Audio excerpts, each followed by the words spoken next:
কারণ হচ্ছে আমার হচ্ছে একটা বাচ্চা আছে, বাবা নাই, মারা গেছে, মা আছে। সেই জন্য আসি, সাহায্য সহযোগিতার জন্য আসি, একটা মনের মতো মানুষ পাওয়ার জন্য আসি, যেন মনের মতো মানুষটা যেন সে আমার পাশে থাকে, তার জন্য আসি। তো আসলে আপনার জীবনে ঘটে যাওয়া ঘটনাগুলো আমরা একটু শুনতে চাই।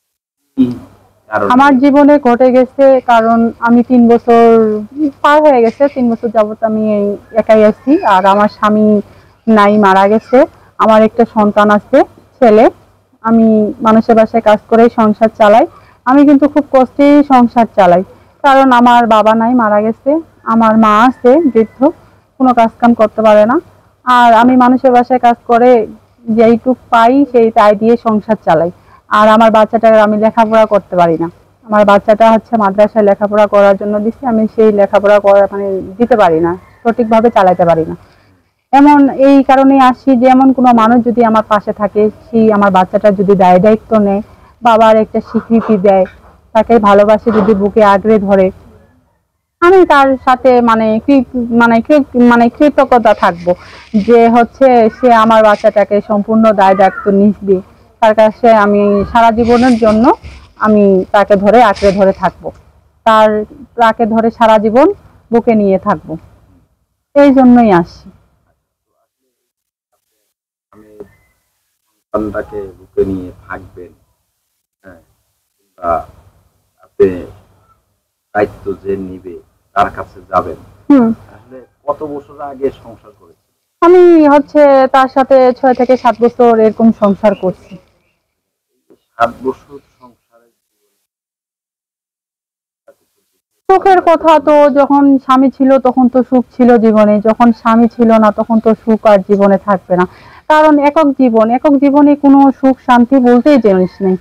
আর যখন স্বামী ছিল তখন তো মনে করেন 3 বার জায়গায় 2 বার খাইও তার সাথে রাত প্রবাস করছি, থাকছি, সুখে দুঃখে আলাপ আলোচনা করছি, গল্প করছি। তখন তো সুখ ভালো, মানে যতটুকু ভাবে ছিলাম ভালোই ছিলাম, আনন্দিত ছিলাম। এই স্বামী না থাকার পরবর্তীতে তো এখন তো আমার জীবনটা হচ্ছে কষ্টের, এখন তো আমাকে কষ্ট করেই থাকতে হয়। কারণ এখন হচ্ছে আমার যেহেতু স্বামী নাই, একজন কাছের আপনজন না থাকলে যা হয় আর কি, সেই মানুষটা না থাকলে মানে চলানো যায় না। কাছের আপনজনরা কি হয়েছে? কাছের আপনজন তো নাই, আমার কাছের আপনজন তো সে মারা গেছে। মারা গেছে? হ্যাঁ। তো আসলে কিভাবে মারা গেছে? সে গাড়ি চালাচ্ছিল। সে গাড়ি চালাচ্ছিল, কারণ গাড়ি চালাতে চালাতেই সে মানে অ্যাক্সিডেন্টে মারা গেছে।